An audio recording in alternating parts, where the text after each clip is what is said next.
A date which will live in infamy. Both of those projects, initiatives, got off the ground because of the Guerrero. For the 11 Olympic team members slain in West Germany, the Olympic Games... Zugerecht waren Brüder in Amerika. So tausend Schabbos at the Skizzar. Out of the 24 who were killed were Americans who had come to learn in Hebron.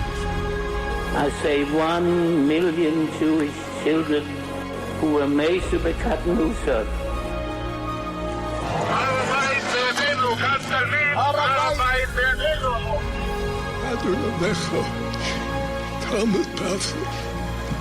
Whoever heard such beautiful words?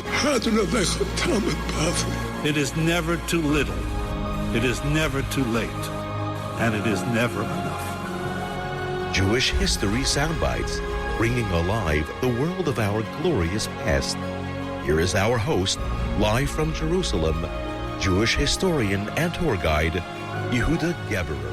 Yehuda Geberer with Jewish History Soundbites, and this episode is actually a funny dedication this time, so I'm just reading off what the sponsor submitted. It is dedicated by a very patient listener in honor of all the patient listeners of Jewish History Soundbites. So, big shout out to all the patient listeners out there of Jewish History Soundbites. A little more patience before we get to today's episode, because I have just a few things to share. First of all, some feedback. About a month or two ago, we had a very, very popular episode on the Chassam Sofer and his family. And a very old and good friend of mine, who's quite knowledgeable as well, he related to me that he was at the kever of the Chassam Sofer in Bratislava 40 years ago, under the, when it was still, a communist government, of course. And he described how it was basically an iron grating in the floor, and there was an elderly woman who came to open it, and you walked down this tight and narrow staircase to the kever. So I reflected about how much more accommodating it is today, despite the fact that it's still underground. That alone is pretty cool, but there's a sequel to the story as well. From that trip to Bratislava, then 40 years ago, he continued to Israel. And there in Israel, in Katamon, in Yerushalayim, he meets a Holocaust survivor from Bratislava, who he shares with, and he tells him, he was just by the Chassam Sofer's kever, and this survivor tells him, "Oh, I was among those who built that highway above the kever, in the slave labor and during the war, and he was actually involved in bribing the Slovakian officials in order to save the kever, and he even had pictures from the building of the highway to prove it." So to have met someone who was actually there at the time and was involved in it is pretty amazing. As far as the summer schedule of Jewish History Soundbites is concerned, there's some new series brewing, lots of exciting stuff. It's not just going to be some great episodes. What I'm going to do is soon have series going in depth in different topics, which should be a lot of fun as well. So we're getting back on track. I appreciate your patience, but I guarantee you that it'll be worth it, and we will have some lots of great content coming up. Also, towards the end of July, still closing the exact dates, but the last week of July, I plan on being in the United States, in the New York area.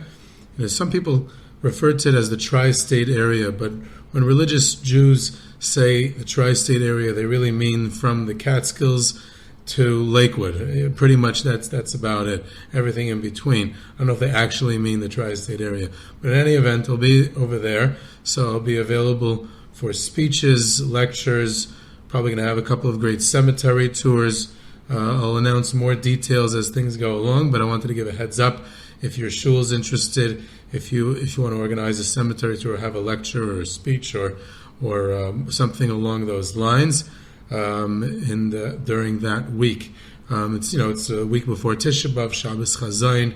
It's during the 3 weeks. It's that time of year when people are suddenly interested in Jewish history, since many view Jewish history as depressing. It either involves graves or death or Holocaust at some level. So then everyone is very excited to hear a lecture or to see some cemeteries. The rest of the year, most people are more inclined to invite people like Modi or something to speak. But this time of year, Yehuda Geber can probably be invited. So be in touch, yehuda@yehudageber.com for that as well. Now we finally get to the topic of today, and it is a very fascinating story of Machzikei Hadas, the story of the first Orthodox political party in Jewish history, which its name was the Machzikei Hadas. It was 19th century Galicia, centered in the Lvov area, then known by its German name, Lemberg. Today that's in western Ukraine, or may even be Russia by now, who knows. So that would be, then it would be Eastern Galicia, and it was founded by the Rebbe, the Belzer Rav, Rav Yehoshua, the Mittler Rav, they referred to him, the second Belzer Rav, the son of the Sar Shalom, and also together with Rav Shimon Sofer, the rabbi of Krakow, which is western Galicia, and the son of the Chasam Sofer, who I mentioned in that episode about his family, and many other Orthodox Jewish activists, rabbis and activists and businessmen and all kinds of things. So, just to delve into the background a little bit, the fact that the Orthodox community embraced politics and political parties shows how orthodoxy, traditional Judaism in the modern era, is a product of modernity, is in essence a modern movement. I've mentioned this in episodes previously. I've even gotten some emails questioning that assertion, but I'm happy to back it up. And orthodoxy is a modern movement because it's a product of its confrontation with modernity, with the challenges of modernity, and it uses the tools of modernity to preserve tradition. So the paradox is that a traditional society, a very conservative society, a society which prides itself in Messiah and tradition, in not changing, is actually a modern movement because the structures, the communal structures, the religious structures, even halachic structures, parameters, not the very act of observing Shabbos is of course a constant, and that pretty much is immutable and unchanging in a traditional Jewish community, but it's the form and it's the structures of everything about it, which is a reaction to modernity and a reaction to those challenges that we can definitely assert that it's a modern movement.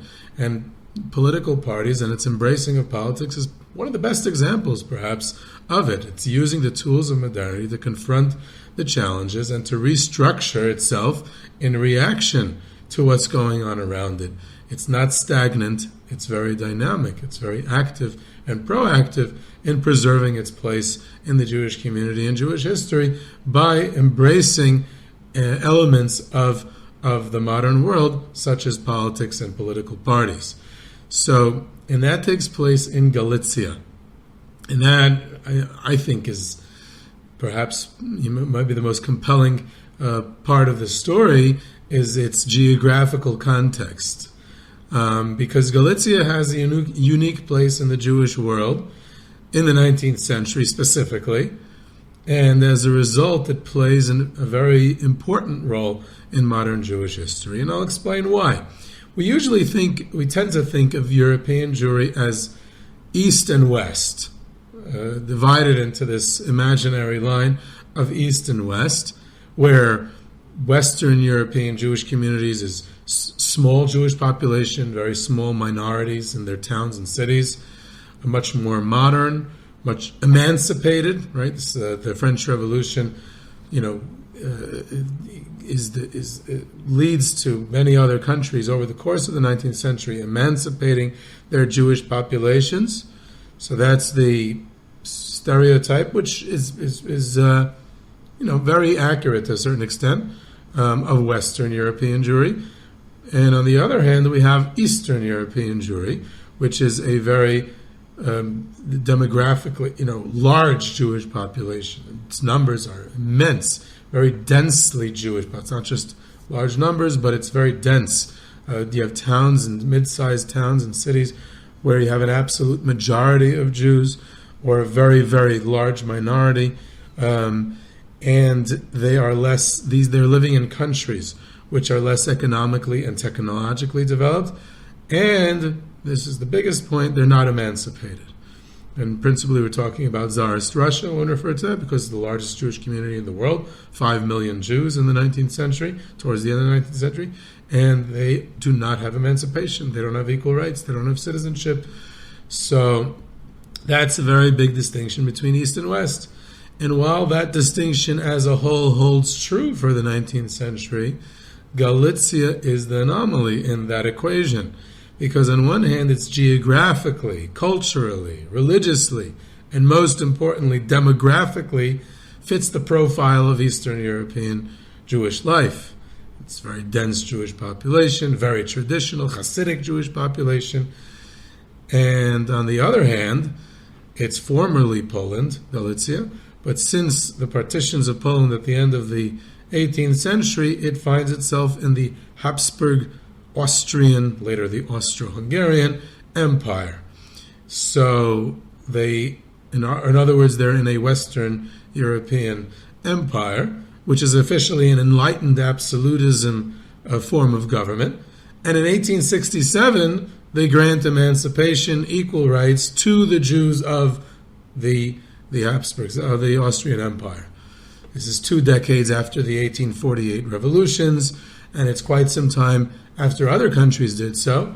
But what's important for our story, in the context of our story, is that it was exactly 50 years prior to Russia granting emancipation to its Jewish population, which only took place in 1917 during the time of the Russian Revolution. So you have a half a century of where Galicia, where not just Galicia, all Jews of the Austrian Empire receive emancipation, and the Jews of Russia do not yet have it. Well, so Russia, when they finally give it in 1917, they're one of the last countries in the world to do so. So Russia definitely lags behind. They weren't the last, by the way. Romania was the last country in the world to give grant Jews emancipation in 1923. If you really want to get technical, though, the Nuremberg laws in Nazi Germany in 1935 reversed emancipation by stripping Jews of its citizenship. So it actually had to be new legislation passed by West Germany in the 1940s to officially grant emancipation once again to the Jews of Germany, whoever was left there in the late 1940s, not many.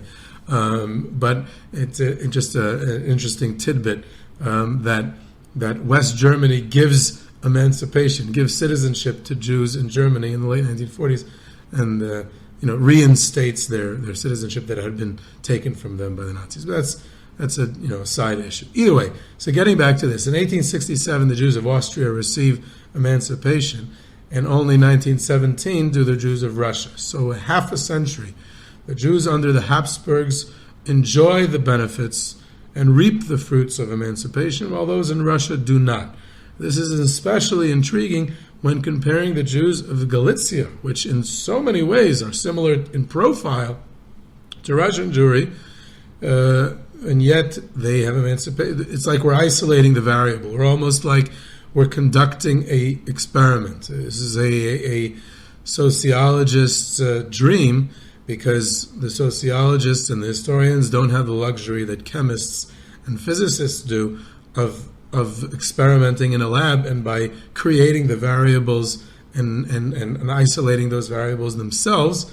We can't do that with human populations. But when accidents of history like this take place, it's an amazing study, because now you can isolate the variable, because here you have 2 Jewish populations which in many ways are quite similar, and yet one receives emancipation and one does not. And how does that affect their development culturally, religiously, economically, and in so many other ways, and politically? So Galicia is the exception to a lot of rules as a result. By the way, even with immigration, we tend to blame the great immigration on pogroms in Russia, right? If you ask anyone, why did 2.5 million Jews leave Russia in the last decades of the 19th century and up until World War I and immediately after? So they'll say because there were loads of pogroms. That's what many people say. But here's a good question. You throw a little curveball here. In Galicia, there were no pogroms. And the great immigration commenced in Galicia at the same time. Jews are leaving Galicia in droves. So what was it? It was economic. That's why they're leaving Galicia. You can't blame it on pogroms. So then we have to rethink why Russian Jews left. Was it really because of pogroms, or perhaps it was economic as well? And the conclusion that most historians have today is that it was primarily economic, and pogroms was a much more minor role. But I digress again. Let's go back to the politics and to the Machzikei Hadas. As a result of this unique status of Galicia, the Orthodox community there had enough critical mass, demographics-wise, to utilize their emancipation and to do what Russian Jewry could only dream of and what they would only be able to do in the interwar period, primarily in Poland, and what Orthodoxy in other countries in Western Europe could not do either, because they were too numerically insignificant to even consider, and that is to politically organize. So why weren't the Orthodox Jews in Western Europe politically organizing? Because they were numerically insignificant. Why weren't the Jews in Eastern Europe and Russia politically organizing? Because they didn't have emancipation. So they weren't legally allowed to do anything. The Tsars wouldn't let them. It's not that the Tsars wouldn't let them, they didn't allow anyone, right? It's not the Jews aren't that unique in Russia in that regard. No one really has equal rights. It's an autocracy. The Tsar is what we would call a dictator. So no one can politically organize in Russia. So the Galicia traditional Jewish community has this unique opportunity that no one else has. The Galician Jewry in the second half of the 19th century, it's likely that the majority were still Orthodox, traditional, or whatever you want to call it. Likely, we don't have exact numbers, but it's likely that there's an absolute majority, or at least very, very significant numbers, who are still Orthodox, overwhelmingly Hasidic, by the way, too. So we have Rav Yehoshua of Belz, Rav Shimon of Belz, the Mittler Rav, the second Belzer Rebbe. He succeeded his father, who I mentioned before, the Sar Sholem, in 1855, despite the fact that he was the youngest child. And he's a very dominant leader, of course, of Belz itself, but in Galicia in general, a very powerful leader. And he for 4 decades. In the 1890s, he passes away. And then on the other side, you have Rav Shimon Sofer, who I mentioned recently in the Family of the Chassam Sofer episode. Again, very prominent rabbinical leader. And they and many other rabbinical leaders and other communal activists at the time are looking around at the world of the Habsburg Empire, and they're seeing modernity, they're seeing emancipation, technology, urbanization, educational reform, economic changes, and the different responses that the Jewish community is developing, such as reform, such as Haskalah, such as nationalism is not quite yet, but it's around the corner. And they say these challenges are posing a threat and challenge to traditional Judaism. We need to utilize the opportunities of modernity, specifically politics and media, and the birth of Machzikei Hadas and its accompanying newspaper is the result.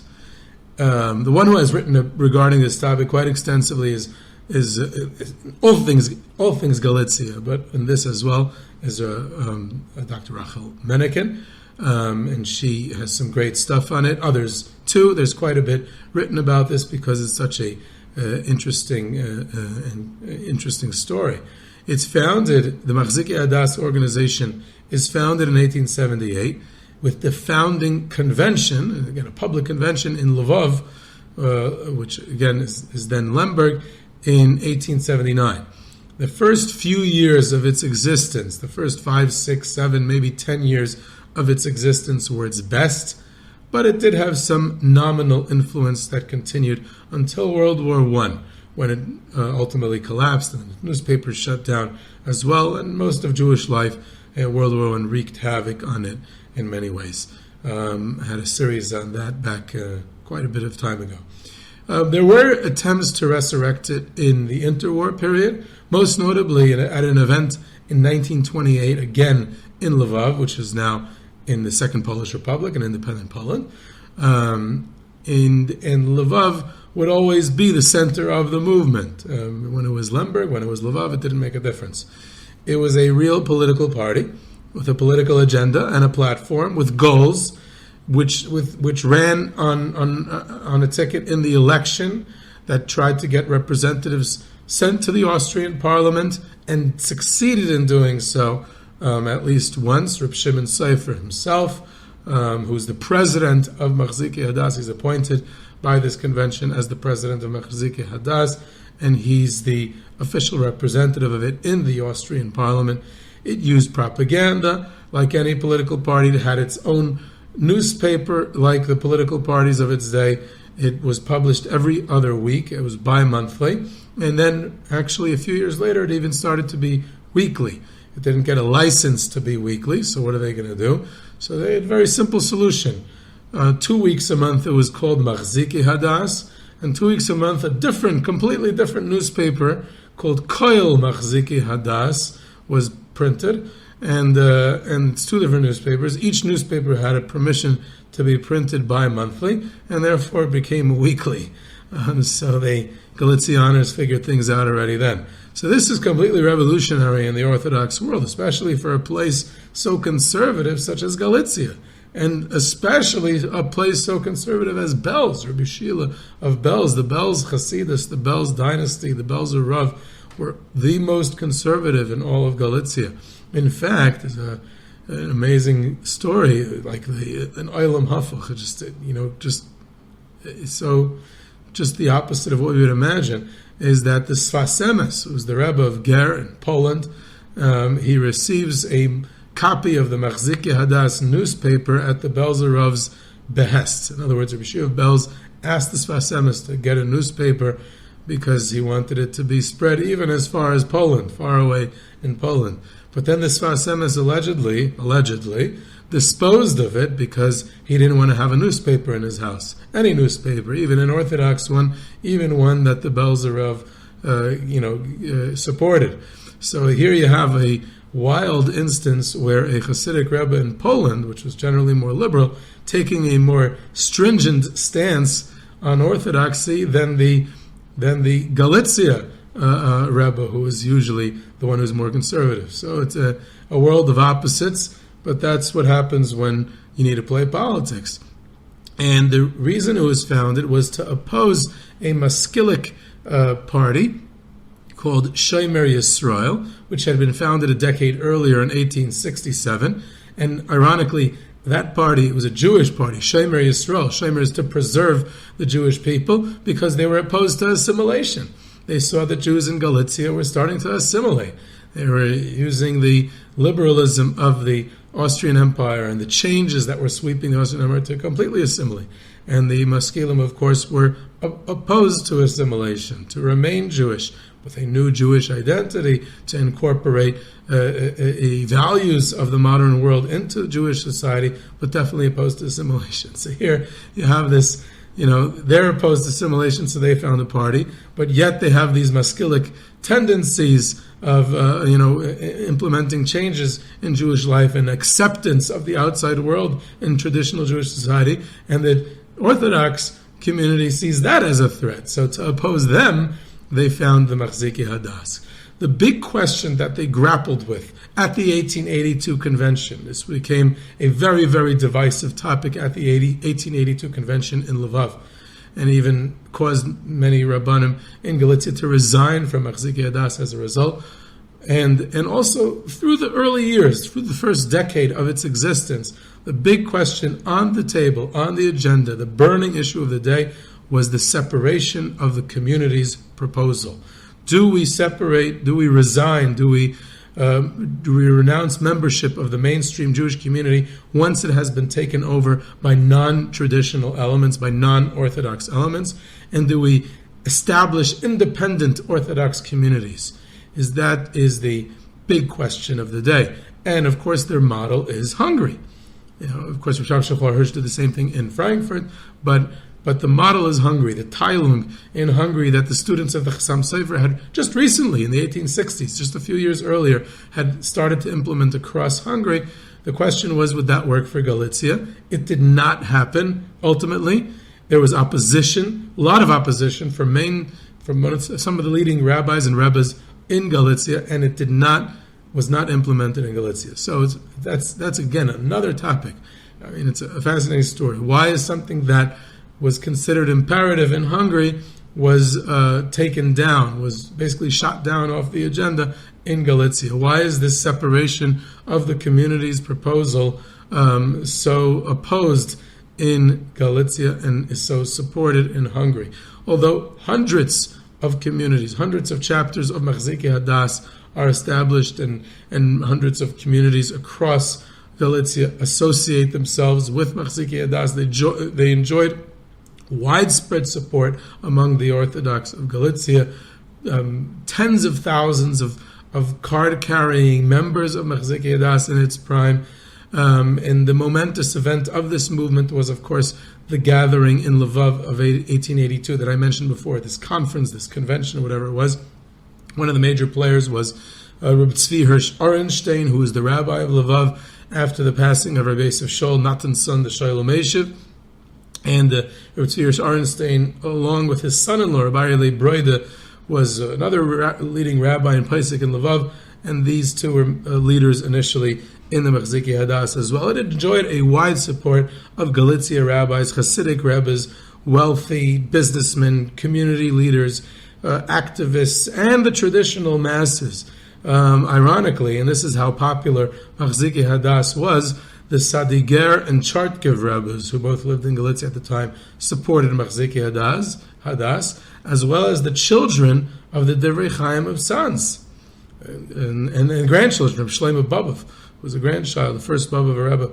They all supported it. Now, to get Sadiger and Sanz at that time, with their bitter disputes so recently in the public memory, to get them to agree on something is quite astounding. That means that Machzikei Hadas was really, really unifying in its approach and unifying in its goals, that traditional Jewry orthodoxy, no matter what their differences are internally, need to put those differences aside to be able to confront the challenges on the outside.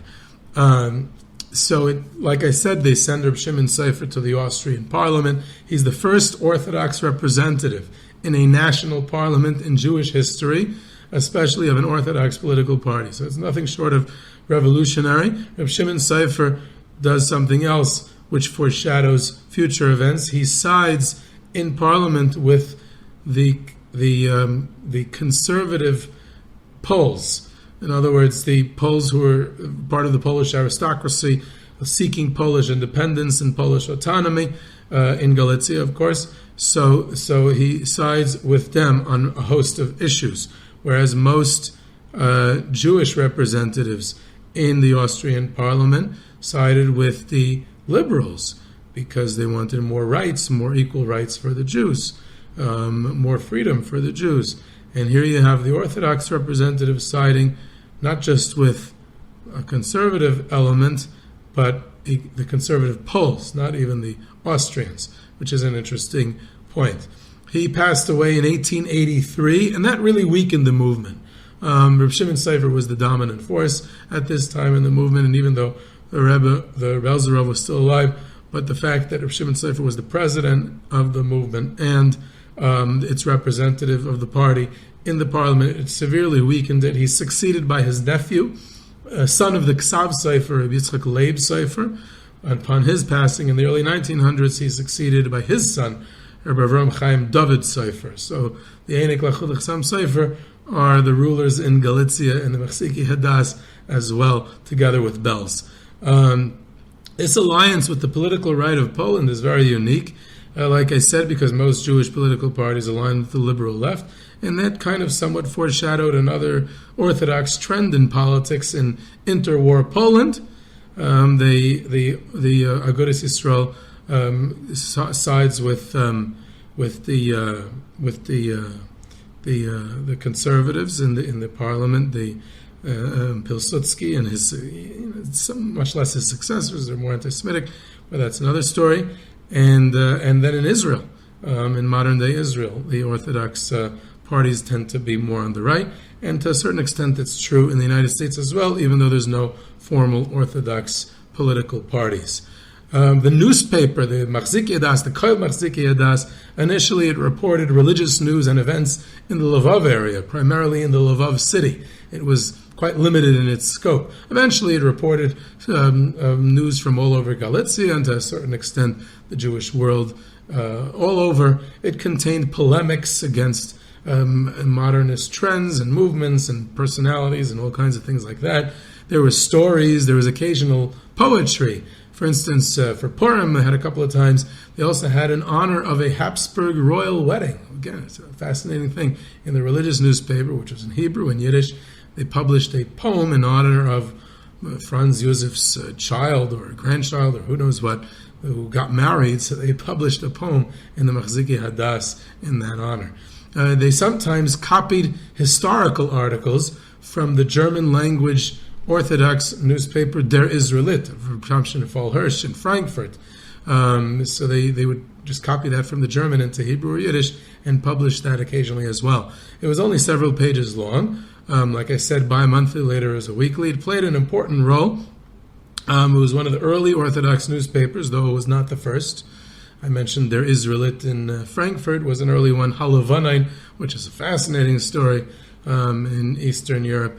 It was another one. There's a couple of others also that preceded it. The development of Jewish newspapers in the 19th century is general. It's a great subject which we'll definitely need to explore on its own merits.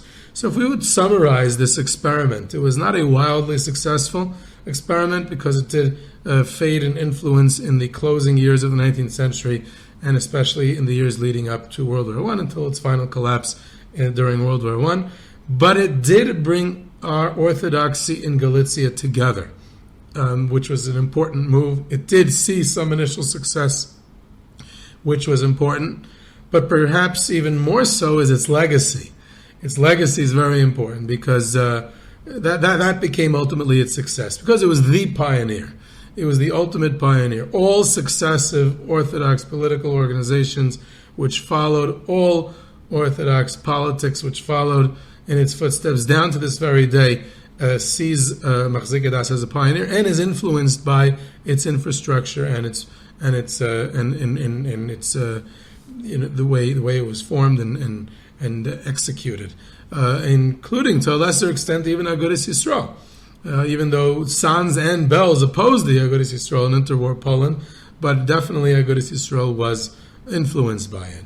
What's another interesting side note is that Jewish communities of expat Galicianer Jews who immigrated to other parts of Europe, when they established Galicia communities, they didn't call it Galicia or Anshe Galicia or Yoitze Galicia. They didn't say that. Very, very often they called their shul and their kahal, their community, Machzikei Hadas. So that's another real legacy. In London, Vienna, Antwerp, Manchester, I think there's several other cities around the world that Jews of Galician origin have retained the Machzikei Hadas name. Of course, what's most interestingly enough, in the late 1970s, the Belz community in Israel terminated its affiliation with the Eidah Charedis, and they established their own independent community, their own independent rabbinical court and kashrus supervision. So, late 1970, 1977, 1978, 1979, it's exactly a century following the original founding of Machzikei Hadas, and the current Belz Rav appropriately names the new Belz community and Bezdin and Kashrus Machzikei Hadas. So it lives on in Belz as well, who were the original founders, so it comes really full circle. So this was Yehuda Geber with Jewish History Soundbites. You can reach me at yehudageber.com for questions, comments, sources, tours, trips, sponsorships, and lectures, and my upcoming trip to the United States at the end of July. You could subscribe to Jewish History Soundbites on Podbean or your favorite podcast platform, and I hope you enjoyed.